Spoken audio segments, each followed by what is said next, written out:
فرزند زہرا یہ حالات برے ہیں۔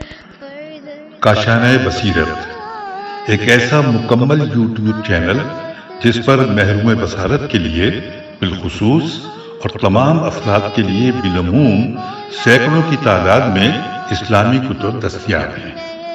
لہذا گزارش ہے کہ آپ اپنی ذمہ داری نبھاتے ہوئے کاشانۂ بصیرت کو سبسکرائب کرنے کے ساتھ ساتھ بیل آئیکن کو پریس کیجیے تاکہ آپ علم کے حصول کے ساتھ ساتھ مذہب اہل بیت کی اشاعت میں بھی اہم کردار ادا کرتے رہیں۔ کاشانۂ بصیرت، کاشانۂ بصیرت، کاشانۂ بصیرت۔ فرزند زہرا یہ حالات برے ہیں۔ السلام علیکم ورحمۃ اللہ وبرکاتہ۔ سامعین، آپ سماعت فرما رہے ہیں تفسیر سورہ قلم کی۔ مفکر ہیں استاد شہید مرتضیٰ مطہری صاحب، ترجمہ کیا ہے حجت الاسلام سجاد حسین مہدوی صاحب نے۔ آج ہم آپ کے سامنے اس کی 5ویں ریکارڈنگ پیش کر رہے ہیں، آیت نمبر 35 سے 45 تک۔ ترجمہ: کیا ہم اطاعت گزاروں کو مجرموں جیسا بنا دیں؟ تمہیں کیا ہو گیا ہے؟ کیسا فیصلہ کر رہے ہو؟ یا تمہاری کوئی کتاب ہے جس میں یہ سب پڑھا کرتے ہو کہ وہاں تمہاری پسند کی ساری چیزیں حاضر ملیں گی؟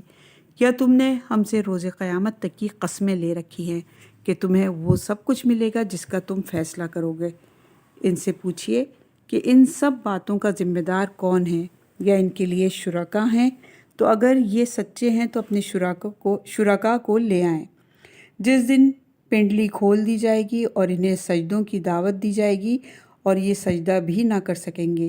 ان کی نگاہیں شرم سے جھکی ہوں گی، ذلت ان پر چھائی ہوگی، اور انہیں اس وقت بھی سجدوں کی دعوت دی جا رہی تھی جب یہ بالکل صحیح و سالم تھے۔ تو اب مجھے اور اس بات کے جھٹلانے والوں کو چھوڑ دو، ہم عنقریب انہیں اس طرح گرفتار کریں گے کہ انہیں اندازہ بھی نہ ہوگا، اور ہم تو اس لیے ڈھیل دے رہے ہیں کہ ہماری تدبیر مضبوط ہے۔ تفسیر: یہ چیزیں اس کے اندر اس خبیث مزاج کے پروان چڑھنے کا سبب بنی ہیں۔ یہ آیات جن کو ابھی ہم نے تلاوت کیا، جیسے کہ مفسروں نے کہا کہ ایک سوال مقدر اور سوال غیر مذکور کا جواب ہیں، یعنی آیات میں ذکر نہیں ہوا لیکن وہ ایسی باتیں کہا کرتے تھے۔ عنوان ہے آخرت کی حالت کو دنیا کی حالت پر قیاس کرنا۔ ان لوگوں کے ذہنوں میں اسی طرف تیز ہے، یہ طرف یعنی متطرف ہونے اور نعمتوں سے متنعم ہونے کی وجہ سے رفتہ رفتہ یہ خیال پیدا ہو گیا تھا کہ انہیں دوسروں پر ایک ذاتی امتیاز حاصل ہے، لہٰذا وہ اپنے لیے بلا وجہ ایک عزت کے قائل تھے۔ جو باتیں یہ لوگ کہا کرتے تھے ان میں سے ایک یہی مشہور جملہ تھا کہ جو سال اچھا ہوتا ہے اس کے آغاز میں ہی سب کچھ سامنے آ جاتا ہے، جس کا آغاز اچھا اس کا انجام اچھا۔ دنیا اور آخرت ایک دوسرے کا نمونہ ہے۔ جس طرح سے خدا نے دنیا میں ہمیں عزت دی ہے، آخرت میں بھی حتمی طور پر ہمیں عزت عطا کرے گا۔ اس دنیا کی موجودہ حالت اس بات کا قرینہ ہے کہ آخرت میں بھی صورتحال اسی طرح سے ہوگی۔ اگر کوئی آخرت ہوگی، ہم تو نہیں جانتے کہ آیا کوئی دوسری دنیا ہے یا نہیں، لیکن تم مسلمان کہتے ہو کہ دوسری دنیا ہے، تو بالفرض اگر کوئی دوسری دنیا ہوگی تو بھی ہماری حالت تم سے بہتر ہی ہوگی، موجودہ دنیا کی دلیل کی بنا پر۔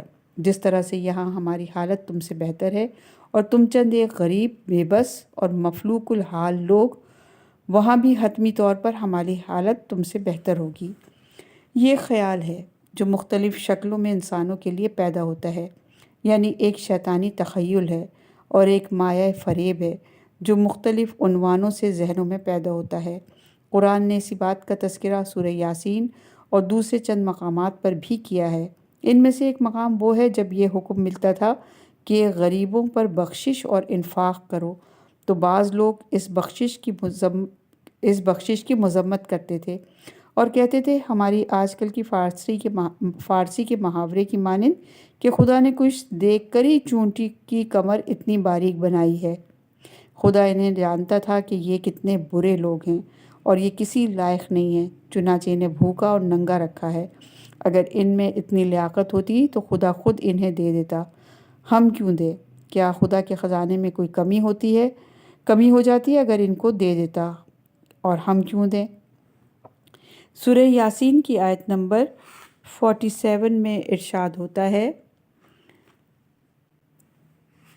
وَإِذَا قِيلَ لَهُمْ أَنفِقُوا مِمَّا رَزَقَكُمُ اللَّهُ قَالَ الَّذِينَ كَفَرُوا لِلَّذِينَ آمَنُوا أَنُطْعِمُ مَنْ لَوْ يَشَاءُ اللَّهُ أَطْعَمَهُ إِنْ أَنْتُمْ إِلَّا فِي ضَلَالٍ مُبِينٍ۔ خلاصہ یہ ہے کہ یہ لوگ دنیا کے مادی معیارات کو اخروی معیارات کے لیے کافی سمجھتے تھے، مادیات سے زیادہ بہرہ مند ہونے کو اس بات کی دلیل قرار دیتے تھے کہ اگر کوئی دوسری دنیا ہے، اگر کوئی معنویت ہے اور اگر خدا سے کوئی تقرب ہے تو وہاں پر بھی یہی لوگ آگے ہوں گے۔ یہ جو خدا نے ہمیں اتنا دیا ہے، یہ اس بات کی دلیل ہے کہ خدا ہمیں زیادہ چاہتا ہے اور ہم اس کے نزدیک زیادہ مقرب ہے، بنابراین اگر کوئی دوسری دنیا ہوگی تو وہاں پر بھی ایسا ہی ہوگا۔ عنوان ہے قرآن کا جواب۔ اب قرآن اس بات کا جواب دیتا ہے، فرماتا ہے انہوں نے اپنے طور پر کیا سمجھ رکھا ہے، أَفَنَجْعَلُ الْمُسْلِمِينَ كَالْمُجْرِمِينَ، ہم مسلمان اور مجرم کو ایک درجے پر رکھیں گے؟ جہاں پر معاملہ خدا کے آگے تسلیم ہونے کا ہے تو جو مسلم ہے وہ امر خدا کے سامنے سر تسلیم خم کرے گا، اپنے خدا کو پہچانتا ہے اور خود کو امر خدا کے سامنے تسلیم کیے رہتا ہے۔ وہ اس شخص کے ساتھ جو مجرم ہے، خلاف ورزی کرنے والی اور سرکش ہے، ایک درجے میں قرار پائے گا۔ قرآن ایسے مسائل کو جن کو ہر انسان کی فطرت سمجھ لیتی ہے اور اسے استدلال کی بھی ضرورت نہیں ہوتی، سوال کی صورت میں پیش کرتا ہے، یعنی اسے تمہارا اپنا ضمیر درک کرتا ہے اور کسی دلیل کی ضرورت نہیں ہے۔ ہم کائنات کے خدا، حکیم اور علیم و عادل خدا، مسلم و مجرم کو ایک ہی درجے میں قرار دیں گے؟ آیا ایسی بات ممکن ہے؟ تمہاری عقل کہاں چلی گئی ہے؟ کیا ہو گیا ہے تمہیں؟ کس طرح کا فیصلہ کر رہے ہو تم؟ 100% عقلی معاملہ ہے، جیسا کہ بعض مفسروں نے کہا کہ تمہاری عقل کہاں چلی گئی ہے۔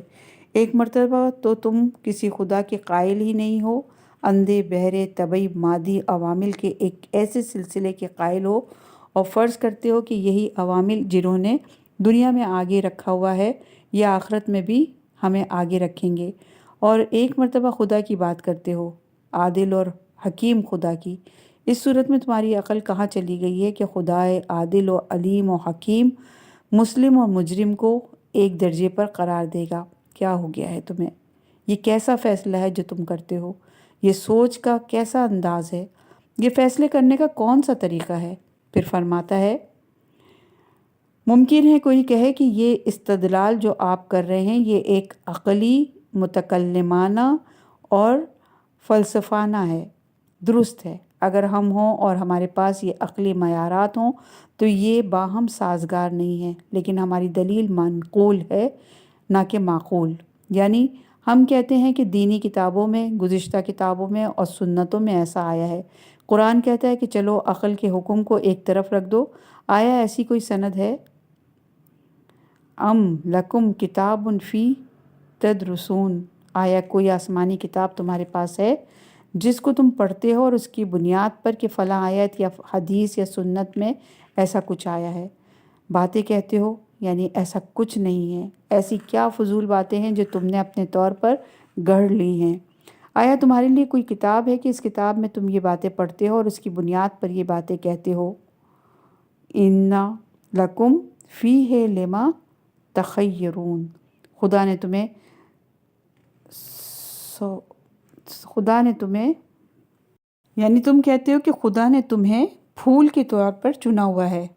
حاج مرزا آقا اسی کے بچھڑے کا قصہ جسے آزادی مطلق حاصل تھی، اور جب وہ بچھڑا شہر کے کسی بھی باغ یا کھیت میں چلا جاتا تھا تو کسی کی جرت نہیں تھی کہ اسے روک سکے۔ آیا کسی جگہ پر ایسی تحریری سند یا کوئی منقول بات ایسی ہے جس میں کہا گیا ہو کہ اختیار مطلق تمہیں دے دیا گیا ہے، جو کام تمہارا دل چاہے انتخاب کرو اور جو نعمت بھی اختیار کرنا چاہو وہ تمہاری۔ آیا ایسا کچھ ہے؟ کسی کتاب میں تم پڑھتے ہو کہ جس چیز کا تم انتخاب و اختیار کرو وہ چیز تمہاری ہو گئی؟ ممکن ہے آپ ایک تیسری بات کہیں، اور وہ یہ کہ کوئی عقلی دلیل موجود نہیں ہے، نہ کسی آسمانی کتاب میں کوئی چیز آئی ہے، لیکن ایک خصوصی وعدہ ہے، اور وہ بھی سخت تاکیدی قسموں کے ساتھ۔ خدا نے خصوصی طور پر تم سے وعدہ کیا ہے اور اس پر قسم کھائی ہے، اور قسم کھائی ہے کہ روز قیامت تک اپنی اس قسم سے روگردانی نہیں کرے گا۔ کیا تمہارے پاس ایسی کوئی قسم ہے؟ یا تمہارے پاس ہمارے ذمے کی کوئی قسم ہے؟ یعنی تم نے ہمیں قسم دی ہوئی ہے اور ہم نے قسم اٹھائی ہوئی ہے کہ بطور استثنائی تمام آسمانی کتابوں اور تمام عقلی دلیلوں کے برخلاف ہم تمہارے لیے یہ کام کریں گے۔ تمہارے لیے وہی چیز ہے جس کا تم حکم کرو اور جو تمہارا دل چاہے، یہ سب گزشتہ سے مربوط ہے۔ یعنی میرے پاس یہ ہے، میرے پاس یہ نہیں ہے، اور میرے پاس وہ ہے اور وہ نہیں۔ یہ باتیں معاملے کو ایسی جگہ پہنچا دیتی ہیں کہ انسان یہ سمجھنے لگتا ہے کہ جو اس کا دل چاہے وہی ہونا چاہیے، جس چیز کا وہ حکم کرے گا وہی ہوگا، جس چیز کا اس کا دل چاہے گا وہی ہوگا، کیونکہ اس نے دیکھا ہے کہ دنیا میں جو اس نے چاہا وہی ہوا ہے، تو یہ اس کے لیے ایک کلیہ بن گیا ہے۔ پھر قرآن فرماتا ہے کہ اے بدبخت و بیچارے انسان، یہ جو مادیات میں سے جو تم نے چاہا ہے وہ ہوا ہے، یہی تمہارے لیے عذاب الہی تھا جسے تم نے اپنے لیے کلیہ بنا لیا ہے۔ اگر تم خدا کے لطف و عنایات کے مستحق ہوتے تو کسی وقت جو تم چاہتے تھے وہ نہ ہوتا، تاکہ تم بیدار ہو جاؤ۔ کامیابیوں کی ایک بڑی خرابی یہ ہے کہ یہ انسان کو بے ہوش کر دیتی ہیں، اور ناکامیوں کی ایک بڑی خوبی یہ ہے کہ انسان کو ہوش میں لے آتی ہیں۔ کامیابیاں غالباً انسان کو مغرور، غافل اور خود سے بے خبر کر دیتی ہیں، اور اس کے برعکس ناکامیاں ہیں جو انسان کو زیادہ سوچنے پر مجبور کرتی ہیں اور پردہ غفلت کو انسان کی آنکھوں سے ہٹا دیتی ہیں۔ عنوان ہے خدا کا کسی کو پسند کرنا بے منطق نہیں ہے۔ اگلی آیات میں ہم پڑھیں گے کہ بہت سے لوگ ہیں جو کس قدر کامیابیاں حاصل کرتے ہیں اور زیادہ شاکر و ذاکر خدا بن جاتے ہیں، اور ایسا ہی ہونا چاہیے۔ ان کے لیے ذرہ برابر غفلت کا سبب نہیں ہوتا، لیکن اس کے برعکس بعض لوگوں کا معاملہ تو یہاں تک پہنچ جاتا ہے کہ واقعاً ان کے لیے یہ توہم پیدا ہو جاتا ہے کہ جو کچھ دنیا میں ہے وہ خدائے متعال کے نزدیک ہمارے تقرب کی اور یا کہ خدا ہمیں پسند کرتا ہے کی دلیل ہے۔ آپ نے دیکھا ہوگا کہ بعض لوگ کہتے ہیں کہ خدا ہم سے بہت محبت کرتا ہے۔ وہ یہ سمجھتا ہے کہ خدا کسی سے بلا وجہ محبت کرنے لگتا ہے، جیسا کہ انسان کا کبھی کبھار دل چاہتا ہے کہ کسی کو پسند کرنے لگتا ہے اور اس کے بارے میں دوسروں کی نسبت ہر قسم کے بیجا امتیاز اور بے عدالتی کا مظاہرہ کرنے لگتا ہے۔ خدا کسی کو اپنے قانون سے ہٹ کر پسند نہیں کرتا۔ نہ صرف یہ کہ خدا ایسا ہے، بلکہ آپ کسی حکیم انسان کو مد نظر رکھیں، جو انسان جس قدر زیادہ حکمت سے بہرہ مند ہوگا، اس کا لوگوں کو اور اشیاء کو پسند کرنا بے اصول ہونے سے باہر نکل آتا ہے اور اصول اور ضابطے کے تحت آ جاتا ہے، اور جتنا انسان حکمت سے زیادہ دور ہوگا اس کی پسند بھی زیادہ بے منطق ہوگی۔ خدائے متعال بطور مطلق حکیم ہے، محال ہے کہ وہ کسی انسان یا کسی گروہ کو بغیر کسی منطق کے پسند کرے۔ وہی دعویٰ جو یہودی کیا کرتے تھے۔ سورہ بقرہ کی آیت نمبر 80، یعنی لن تمسنا نار الا ایاما معدودات۔ منطقی ترین کام خدا کا کام ہے، اور منطقی ترین عنایتیں خدا کی عنایتیں ہیں، اور منطقی ترین پسند کرنا خدا کا کسی کو پسند کرنا ہے۔ ام لکم ایمان علینا بالغۃ الی یوم القیامہ، یا ان کے پاس ہمارے ذمے کچھ قسمیں ہیں، انہوں نے ہمیں قسم دی ہے اور ہم نے قبول کیا ہے، اور ہم ایک ایسی قسم میں مبتلا ہو گئے ہیں جسے ہم نے کھایا اور اپنی قسم کو توڑ نہیں سکتے، اور اس قسم کو روز قیامت تک جاری رکھا ہوا ہے، اور اس کی 1 یا 2 سال یا 5 سال نہیں ہے۔ ایسی قسم ہے جو ایک طویل مدت تک کے لیے ہے، جو قیامت تک چلے گی، اور روز قیامت اس کا معاملہ واضح ہوگا۔ آیا ایسی کوئی چیز ہے؟ گویا کہ قرآن مذاق اڑاتے ہوئے کہتا ہے کہ ان سے پوچھو کہ ان کے قائد و رہبر کون ہیں جس نے آ کر ہم سے قسم نامے پر دستخط کروائے ہیں، یعنی یہ خیالات اور اوہام کیا ہیں جو آپس میں مل کر گڑھ رہے ہیں، یہ معاملہ کچھ اور ہے، اور وہ یہ ہے کہ اگر مسئلہ خدائی ہے تو معاملہ وہی ہے جو قرآن نے فرمایا ہے، خدا کا کام یہی ہے لیکن غیر خدا بھی ہے۔ مخلوق میں خدا کے مقابلے میں کچھ لوگ ایسے بھی ہیں جو رضا الہی اور خواست الہی کے مقابلے میں کچھ کام انجام دے سکتے ہیں۔ یہ وہی معبود اور شرکا ہیں جن کی یہ لوگ پرستش کرتے ہیں۔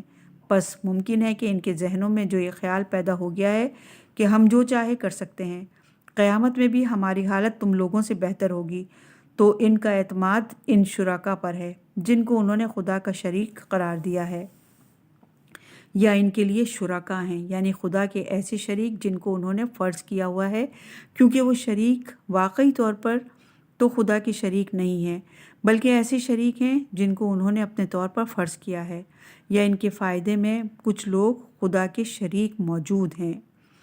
اگر سچے ہیں تو سامنے لے کر آئیں، اپنے شریکوں کو اس دن حاضر کریں، اس روز کے جب پردے ہٹ جائیں گے۔ اس کو چند طریقوں سے تفسیر کیا ہے۔ جس دن پنڈلیاں کھل جائیں گی، عربی زبان میں یہ جملہ جیسا کہ تفسیر کشاف اور دوسروں نے کہا ہے کہ کنائیہ ہے، یعنی وہ دن کہ جب معاملہ بہت شدت اختیار کر جائے گا، جس طرح سے ہم کہتے ہیں کہ وہ دن کہ جب پائنچے چڑھا لینے چاہیے۔ چنانچہ جب انسان پائنچے چڑھا لیتا ہے تو پنڈلیاں ظاہر ہو جاتی ہیں۔ جس دن پائنچے چڑھا لینے چاہیے کنائیہ ہے، اس سے کہ جس دن کوئی بھی اپنے عمل کی طاقت کے سوا کوئی کام انجام نہیں دے سکتا، جس دن ان سارے خیالات اور اوہام کو پھینک دینا چاہیے۔ عنوان ہے قیامت انسان کے ملکات یعنی پختہ عادات کا نتیجہ، اور اس دن لوگوں کو سجدہ کرنے کی طرف بلایا جائے گا کیونکہ ان کے اندر سجدہ کرنے کی طاقت نہ ہوگی۔ متعدد بار ہم عرض کر چکے ہیں کہ جو کچھ قیامت میں ظہور پذیر ہوگا وہ ان پختہ عادات کا نتیجہ ہے جو انسان دنیا میں حاصل کرتا ہے۔ اگرچہ ان کے خلاف عمل کرنا بہت دشوار ہے، لیکن جب انسان دنیا میں ہے اس کے لیے یہ امکان موجود ہے کہ وہ اپنے ملکات یعنی پختہ عادات کے خلاف عمل کرے، کیونکہ یہ عمل کا مقام ہے، قوت اور استعداد کا مقام ہے، فعلیت محض کا مقام نہیں ہے۔ اس دنیا میں جس قدر انسان کے اچھے ملکات یعنی پختہ عادات ہیں شہود پر آ جائیں گے تو اس بات کا امکان کم ہوگا کہ انسان سے کوئی برا کام سرزد ہو جائے، لیکن ناممکن نہیں ہے۔ عادل ترین عادل شخص سے بھی گناہ سرزد ہونے کا امکان موجود ہے، صرف مقام عصمت ایسا بالاتر مقام ہے جس پر یہ بات نہیں کہی جا سکتی، وگرنہ عادل ترین عادل شخص سے بھی لغزش ہونے کا امکان موجود ہے۔ عنوان ہے مرحوم مقدس اردبیلی کا کلام۔ علماء میں چند لوگ ایسے ہیں جو زہد اور ورع اور تقوی اور بے خدشہ عدالت مثالی ہیں۔ ان میں سے ایک مرحوم مقدس اردبیلی، ان کا نام ہے ملا احمد اردبیلی ہیں۔ وہ بہت عالم اور فاضل انسان تھے اور علم فقہ میں انہیں محقق اردبیلی کہا جاتا ہے۔ آپ نے فخر المحققین کی ایضاح کی شرح کی ہے اور کافی حد تک معقول و منقول دونوں کو پڑھا ہے۔ گویا کچھ عرصے وہ محقق دوانی سے شیراز میں علم حاصل کرتے رہے ہیں اور بعد میں نجف گئے ہیں۔ نجف کو شیخ طوسی کے بعد محقق اردبیلی نے زندہ کیا ہے۔ یہ حوزہ جو ہمارے دور کا تھا اور ہے، اور دعا کریں کہ خدا آگے بھی اس کی حفاظت کرے کیونکہ ایک بڑے خطرے سے دوچار ہے۔ ایک اعتبار سے 1000 سال بعد اور ایک اعتبار سے 500 سال بعد اب اسے ختم کرنا چاہ رہے ہیں۔ اسے دوسری بار محقق اردبیلی نے زندہ کیا۔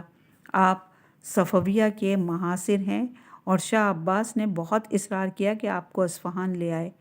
یہی مسجد شاہ جب بنائی جا رہی تھی تو اس نے کہا کہ میں چاہتا ہوں کہ عادل ترین اور عالم ترین شخص یہاں پر نماز پڑھائے۔ چنانچہ شیخ بہائی چند لوگوں کے ساتھ نجف گئے اور ان کا انتخاب کیا۔ سب کچھ کر لیا لیکن وہ ایران نہ آئے اور اس طرح سے انہوں نے حوضہ نجف کی حفاظت کی۔ زہد اور ورع اور تقوی میں انتہا درجے پر تھے، اور ان سے متعدد کرامات برحق نسبت دی گئیں اور نقل کی گئیں۔ اس کے باوجود کہتے ہیں کہ اسی عظیم انسان سے پوچھا گیا کہ ایک اپنی معرفت رکھنے والا انسان، خود شناس اور خدا شناس انسان اس طرح جواب دیتا ہے جو انہوں نے دیا: اگر آپ کسی ایسی جگہ پر ہوں جہاں کوئی نامحرم حسین عورت بھی موجود ہو اور مطلق تنہائی ہو، غیر از خدا کسی کو معلوم نہ ہو، اور اس کی عاقبت سے 100% مطمئن ہو، تو آپ کیا کریں گے؟ کہنے لگے: خدا کی پناہ چاہتا ہوں۔ یہ نہیں کہا کہ ہم اس سے بڑھ کر ہیں۔ ان سب باتوں کے بعد اب ہمیں اپنے اوپر پورا اطمینان ہے، میں اور ہم کی یہاں گنجائش نہیں ہے۔ کہا: میں خدا کی پناہ چاہتا ہوں، یعنی اپنے اوپر اعتماد نہیں کرتے۔ دوسری طرف سے برے آدمی کے لیے برا کام جتنا پختہ عادت بن جائے گا، نیک کام کی طرف بازگشت اتنی ہی مشکل ہو جائے گی۔ یہ ملکہ جس قدر پختہ ہو جائے گا، توبہ کرنے، واپس لوٹنے اور وعظ و نصیحت کے اثر ڈالنے کا امکان اسی قدر کمزور ہو جائے گا۔ لیکن اس کے باوجود امکان ختم نہیں ہوگا، اگرچہ ایک بال برابر ہی ہو، لیکن بازگشت کا امکان ہے۔ جیسا کہ تاریخ اور حکایات سے معلوم ہوتا ہے کہ کیسے گناہ گاروں نے اور گناہ کی کس حد تک پہنچنے والوں نے آخرکار توبہ کی اور واپس پلٹ آئے۔ البتہ اس کا امکان کمزور اور بہت کمزور ہو جاتا ہے، یعنی واپسی کا فیصدی امکان کم ہو جاتا ہے۔ اگر ابتدا میں 50% گناہ میں رہنے اور 50% نکل جانے کا امکان ہے، تو جب گناہ بڑھ جاتا ہے تو یہ ہو جاتا ہے 51%، اور وہ ہو جاتا ہے 49%۔ آہستہ آہستہ یہ ہو جاتا ہے 52 اور وہ 48، اور اسی طرح سے فیصدی امکان کم ہوتا رہتا ہے۔ عنوان ہے: مولانا روم کی تمثیل۔ یہ داستان متعدد بار تکرار کی ہے، خاردار جھاڑی اور جھاڑی ہٹانے والے کی۔ اس مقام پر اس قدر عمدہ مثال مولانا نے بیان کی ہے۔ کہتے ہیں: ایک شخص نے ایک کانٹے دار درخت اپنے گھر کے آگے اگایا، یا وہ خود اگنے لگا۔ وہ لوگوں کے لیے بہت تکلیف کا باعث تھا۔ لوگوں نے اس سے کہا کہ اس درخت کو اکھاڑ دو، جو کہ تمہارے لیے بھی اور دوسروں کے لیے بھی باعث زحمت ہے۔ کہتا تھا: ٹھیک ہے، اکھاڑ دوں گا، ابھی کیا جلدی ہے۔ اس سال نہیں اکھاڑا۔ اگلے سال پھر اس سے کہا کہ اکھاڑ دو۔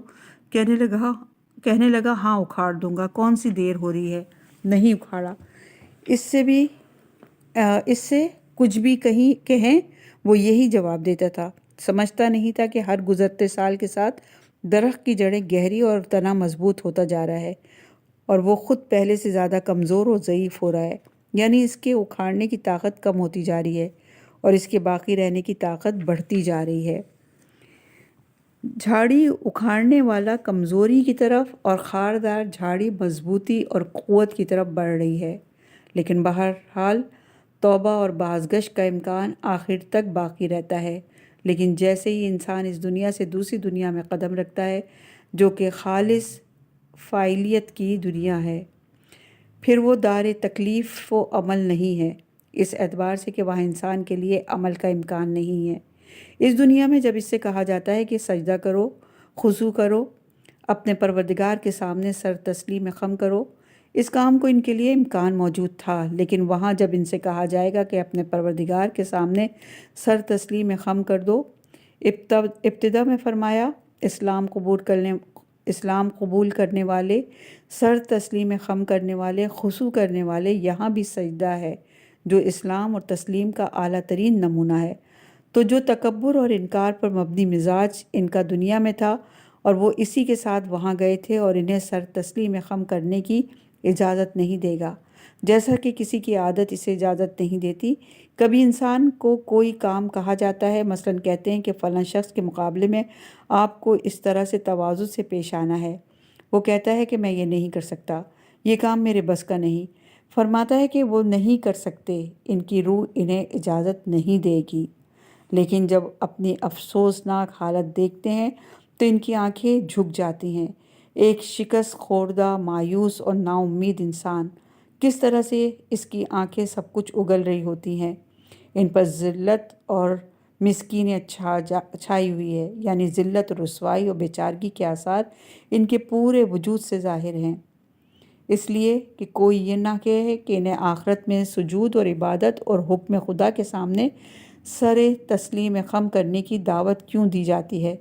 قرآن فرماتا ہے کہ دنیا میں جب وہ صحیح و سالم، پاک و صاف اور بے عیب تھے، فطرت توحید پر تھے اور یہ عیوب ان کے اندر پیدا نہیں ہوئے تھے، انہیں دعوت دی جاتی تھی لیکن وہ سنتے نہیں تھے۔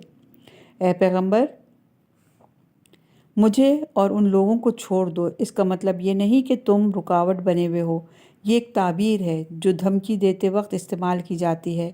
ہم خود فارسی اور اردو میں کبھی کبھار اس طرح سے کہتے ہیں کہ اب چھوڑ دو، دیکھو میں کیا کرتا ہوں۔ دوسرے آدمی نے ہمارا ہاتھ نہیں تھاما ہے، لیکن جب ہم یہ کہنا چاہتے ہیں کہ آئندہ میں یہ کروں گا، ہم کہتے ہیں چھوڑو، دیکھنا میں آئندہ کیا کرتا ہوں۔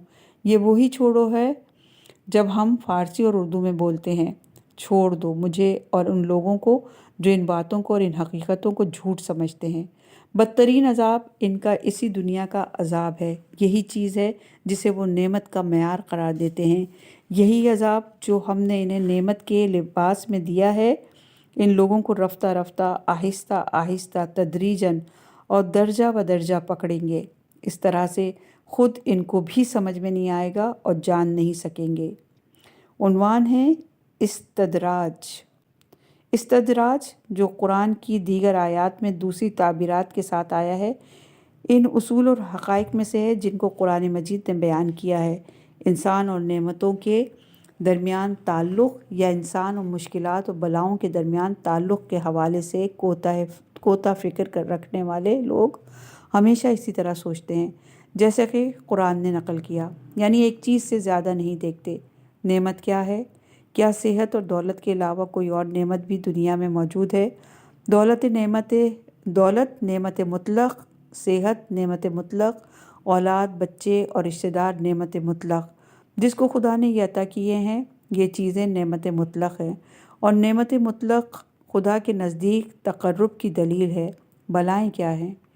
کیا غربت کے علاوہ بھی کوئی بلا ہے؟ کیا بیماری کے علاوہ بھی کوئی بلا ہے؟ کیا تنہائی اور بے کسی کے علاوہ بھی کوئی بلا ہے؟ بس جو بھی ایسا ہوا وہ خدا سے دور ہے۔ فلاں شخص خدا سے دور ہے، ہم خدا سے دور ہیں۔ اگر خدا سے دور نہ ہوتے تو اتنے غریب اور فقیر نہ ہوتے۔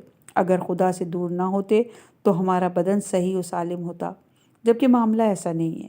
اس کے برعکس بھی ایسا نہیں ہے کہ مال و دولت بلا ہے، غربت نعمت ہے، ان میں سے کچھ بھی نہیں ہے۔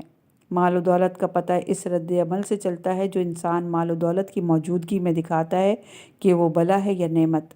مال، دولت، صحت، اولاد ایک ایسے انسان کے لیے جو انہیں خدا کی نعمت دیکھتا ہے اور جانتا ہے اور مغرور نہیں ہوتا اور ان نعمتوں کا شکر بجا لاتا ہے، یعنی ان نعمتوں کا اس طرح سے استفادہ کرتا ہے کہ اس میں رضا الہی ہو، یہ چیزیں ہو جاتی ہیں نعمت۔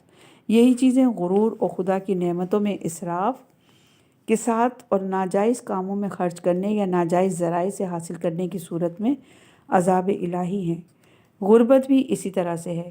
بسا اوقات کچھ لوگ غربت کی وجہ سے جہنمی ہیں، کیونکہ جو رد عمل یہ لوگ اس حوالے سے دکھاتے ہیں وہ ناشکری، عدم رضامندی، ناسپاسی، کفریہ کلمات کہنا وغیرہ پر مبنی ہوتا ہے۔ بس ممکن ہے کہ کچھ لوگ ظاہری نعمتوں سے بہرہ مند ہو اور ان کے کام میں کوئی مشکل بھی پیش نہ آتی ہو۔ انہیں زیادہ تر اس بات سے خوف زدہ ہونا چاہیے کہ کہیں ہم پروردگار کے مغضوب تو نہیں ہیں کہ ہمارے کام میں کوئی مشکل پیش نہیں آتی۔ حدیث میں ہے، اسی کو مولانا روم نے شعر کی صورت میں پیش کیا ہے کہ حضرت شعیب کے زمانے میں ایک شخص تھا جو نعمتوں کا کفر کرتا اور فاسق و فاجر آدمی تھا۔ وہ حضرت شعیب کے پاس آیا اور بولا، اے شعیب، یہ کیا معاملہ ہے؟ جن کاموں کو تم گناہ کہتے ہو میں وہ سب انجام دیتا ہوں۔ معلوم ہوتا ہے کہ خدا مجھ سے بہت محبت کرتا ہے، اس لیے کہ وہ کبھی بھی میرا مواخذہ نہیں کرتا اور مجھے عذاب نہیں دیتا۔ حضرت شعیب نے عالم وحی میں خدا سے پوچھا کہ بندہ اس طرح کی باتیں کر رہا ہے۔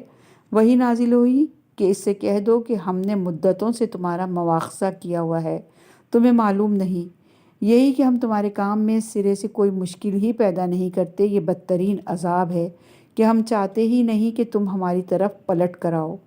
یہ تدریجی مواخذہ ہے، اور قرآنی تعبیر میں استدراج آیا ہے، اور بدترین عذابوں میں سے ایک ہے، کیونکہ انسان کے لیے توبہ کرنے کی فرصت باقی نہیں رہتی، یعنی انسان ایک ایسی حالت پر پہنچ جاتا ہے کہ خدائے متعال کا لطف اور عنایت پھر کسی بھی صورت میں اس کی شامل حال نہیں ہوتا، اور انسان اس لائق نہیں رہتا کہ خدا اسے کسی مشکل کے ذریعے اپنی جانب متوجہ کرے۔ چھوڑ دو مجھے اور ان لوگوں کو جو اس حدیث، اس کلام اور ان حقائق کو جھوٹا قرار دیتے ہیں۔ ہم ان کا مواخذہ اسی دنیا میں کریں گے، لیکن اس طرح سے کہ خود انہیں بھی معلوم نہیں ہوگا کہ ان کا مواخذہ ہو رہا ہے۔ اس کے برعکس سمجھتے رہیں گے کہ تدریجاً اور درجہ بدرجہ ان کو ایسے راستے سے گرفتار کریں گے کہ وہ خود بھی نہیں سمجھ پائیں گے۔ یہ جو کہا جاتا ہے کہ خدا کا مکر، تو یہ مکر اس معنی میں نہیں کہ جو انسان ایک دوسرے کے ساتھ مکر کرتا ہے، بلکہ ایک ایسا مکر ہے جس کا نتیجہ مکر کے نتیجے جیسا ہوتا ہے، یعنی ہم پوشیدہ اور غیر اعلانیہ طور پر ان کا مواخذہ کرتے ہیں۔ سورہ انفال کی آیت نمبر 30، وَيَمْكُرُونَ وَيَمْكُرُ اللَّهُ وَمَكَرَ اللَّهُ۔ اسی مقام پر، اور یہ دوسری آیت سورہ آل عمران کی آیت نمبر 54 تھی کہ وَمَكَرُوا وَمَكَرَ اللَّهُ، اسی مقام پر لفظ قید، کاف یہ دال، قید بھی آیا ہے چھوٹا کاف۔ وَأُمْلِي لَهُمْ إِنَّ كَيْدِي مَتِينٌ، ہم انہیں مہلت دیتے ہیں، ہمارا قید اور ہمارا مکر بہت متین اور حکمت آمیز ہے۔ یہاں تک اس مضمون کا ایک حصہ تھا۔ اب بیان کرتے ہیں، یہاں پر سورہ قلم کی آیت نمبر 35 سے 45 کی تفسیر تو مکمل ہوئی، لیکن مفکر صاحب نے آگے کچھ مزید تقریر فرمائی، اس کو بھی ہم بیان کرتے ہیں۔ عنوان ہے یزید کے ساتھ بی بی زینب کا کلام۔ مفکر کہتے ہیں، چونکہ کل حضرت سید الشہداء سلام اللہ علیہ کا یوم ولادت ہے، جب انہوں نے یہ تقریر کی ہوگی تو یقیناً اگلے دن یوم ولادت تھا، تو یہ جملہ میرے ذہن میں آیا کہ یہ بات بالکل وہی بات ہے جو حضرت زینب علیہ السلام نے یزید کی محفل میں اس سے فرمائی تھی۔ ایک ایسی حالت میں وہ تکبر میں ڈوبا ہوا تھا اور ظاہری کامیابی نے اسے مست کر دیا تھا، اور تدریجاً یہ خیال اس کے ذہن میں آنے لگا تھا، اور وہ امام حسین علیہ السلام کی ظاہری شکست کو اپنے اوپر ایک قسم کی خدا کی عنایت سمجھ رہا تھا، اگر اس کے عقیدے میں کوئی خدا تھا تو۔ بی بی زینب نے اس سے فرمایا، چونکہ تم ابھی ہمیں اس حالت میں دیکھ رہے ہو تو بڑا تکبر کر رہے ہو اور سینہ پھلا کر بیٹھے ہو۔ تم سمجھ رہے ہو کہ خدا کی جانب سے تمہارے اوپر ایک لطف اور عنایت ہے، اور خدا کی جانب سے ہمارے اوپر ایک ذلت اور خواری ہے۔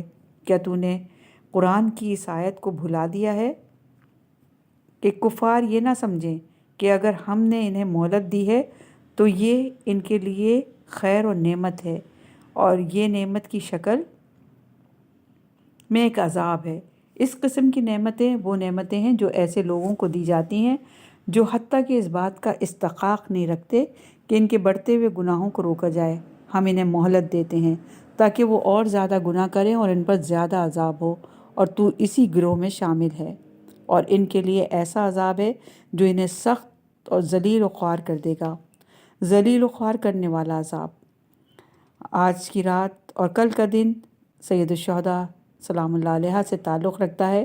3 شعبان ہے اور امام حسین علیہ السلام کی ولادت کا دن ہے۔ اہل ایمان ایسی ولادت پر خوشحال و مسرور ہوتے ہیں، کیونکہ ہم جانتے ہیں کہ دوسری ہر چیز سے قطع نظر پیغمبر اکرم صلی اللہ علیہ وآلہ وسلم اس ولادت پر غیر معمولی طور پر مسرور تھے۔ اس کا خلاصہ یہ ہے کہ ہمارے شیعہ ہمارے غم میں مغموم اور ہماری خوشی میں مسرور ہوتے ہیں۔ بنابری یہ وہ دن کہ امیر المومنین علی علیہ السلام اور صدیقہ طاہرہ سلام اللہ علیہ سب اس دن خوشحال و مسرور ہیں۔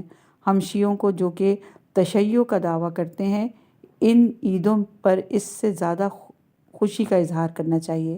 اگرچہ اہل تشیع سید الشہداء کی ولادت پر دوسری ولادتوں کی نسبت نہ کہ وقت و زمانے کے حق کے مطابق زیادہ سرور اور شادمانی کا اظہار کرتے ہیں، لیکن اس سے بھی زیادہ کی ضرورت ہے، اور ہماری زندگی میں یہ علامتیں اور نشانیاں ظاہر اور عیاں ہونی چاہیے۔ اس حدیث میں فرمایا کہ رسول اللہ نے کہ ایک پوشیدہ محبت حسین کی نسبت مومنین کے دلوں میں ہے، مکنون یعنی ضمیر کی گہرائی میں، اس باطن وغیرہ ظاہر ضمیر میں۔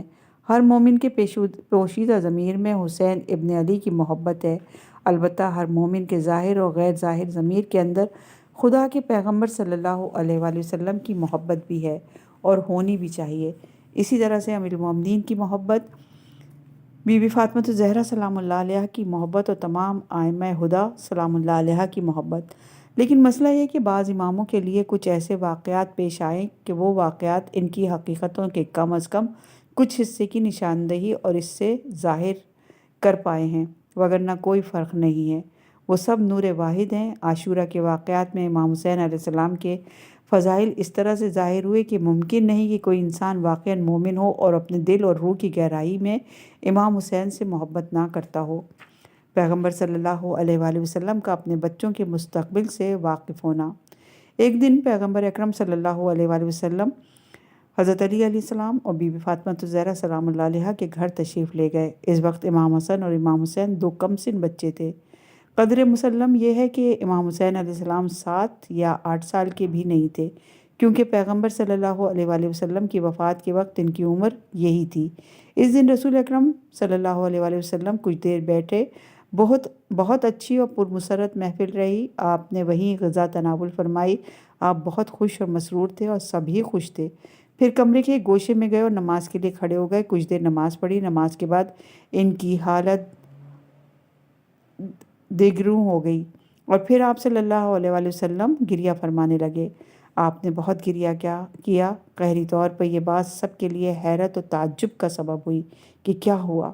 اتنی پرمسرت اور خوشیوں بھری محفل تھی اور پیغمبر اکرم نماز کے بعد یکایک گریہ فرمانے لگے۔ اس کا سبب کیا ہے؟ بظاہر اس روایت کے راوی امیر المومنین ہے۔ عجیب تعبیر ہے، جیسے کہ مجھے یاد آ رہا ہے کہ آپ نے فرمایا کہ ہم میں سے کسی کی کوئی یہ جرت نہیں ہوئی کہ پیغمبر سے گریہ کا سبب دریافت کریں۔ ہم سمجھ گئے کہ کوئی نیا مسئلہ ہے، پیغمبر ہیں اور آسمان سے کوئی خبر وحی اور اس قسم کے مسائل۔ روایت کہتی ہے کہ ایک مرتبہ امام حسین یہی کم سن بچے اپنی جگہ سے اٹھے، تدبیر اور عمل کا انداز دیکھیے، گئے اور اپنے نانا جو کہ بیٹھے ہوئے تھے، ان کے ایک گھٹنے پر اپنا ایک ننھا سا پیر اور دوسرے گھٹنے پر دوسرا ننھا سا پیر رکھ دیا۔ ایسا نہیں کہ وہ بیٹھے ہوں اور آپ سوال کریں۔ پھر اپنے نانا کا سر اپنے سینے کے ساتھ سختی سے چمٹا لیا، کیونکہ پیر نانا کے گھٹنوں پر رکھے ہوئے تھے تو نانا کے سر کو اپنی ٹھوڑی کے نیچے سختی سے چمٹا لیا۔ پیغمبر کا سر حسین کے سینے سے سختی سے چمٹا ہوا تھا۔ آپ جانتے ہیں کہ اس حالت میں جبکہ بدن ایک دوسرے سے ملے ہوئے ہوں، ایک چھوٹا بچہ جس سے پیغمبر کو بہت زیادہ لگاؤ اور پیار ہو، کس طرح سے پیغمبر کی محبت جوش میں آئی ہوگی۔ انہوں نے اپنے ہاتھ میں پیغمبر کے سر کے گرد باندھ لیے تھے اور سر کو چمٹا لیا۔ جب پیغمبر اکرم کو اچھی طرح سے اپنی آغوش میں لے لیا اور مطمئن ہو گئے کہ ان کے جذبات کو پوری طرح سے اپنے اس میں کر لیا ہے تو یکایک فرمایا، نانا جان آپ کیوں رو رہے ہیں؟ ہمیں اس کا سبب بتائیے۔ اس وقت پیغمبر نے بتایا اور فرمایا، جبرائیل مجھ پر نازل ہوئے اور مجھے میرے بچوں کے مستقبل کے بارے میں بتایا۔ ان میں سے ایک بات یہ تھی کہ میرے حسین پر کیا گزرے گی، کہاں دفن ہوگا، پھر کس طرح سے اس کی قبر زواروں کے لیے جائے طواف بن جائے گی۔ پھر اس حوالے سے کچھ سوال و جواب بھی ہوتے ہیں۔ یہ پیغمبر اکرم کی حسین بن علی سے محبت کی بہت سی نشانیاں ہیں۔ لہٰذا فرمایا، حسین منی وانا من الحسین، حسین مجھ سے ہے اور میں حسین سے ہوں۔ خدا اس سے محبت کرتا ہے جو میرے حسین سے محبت کرتا ہے۔ پروردگار ہمارے دلوں کو نور ایمان سے منور فرما، ہماری نیتوں کو خالص فرما، عمل صالح کی توفیق ہم سب کو عنایت فرما۔ خدایا ہمارے دلوں کو اپنی محبت سے، اپنے پیغمبر کی محبت سے، پیغمبر کی اولاد اور اہل بیت کی محبت سے لبریز فرما دے۔ ہمیں ان کے سچے تابعین اور موالیوں میں قرار فرما۔ خدایا ہمیں گناہوں سے دوری کی توفیق فرما، ہم سب کے مرحومین کو اپنی عنایت اور مغفرت میں شامل فرما۔ وصلی اللہ علی محمد وآلہ طاہرین۔ یہاں پر سورہ قلم کی آیت نمبر 35 سے 45 تک کی تفسیر اختتام کو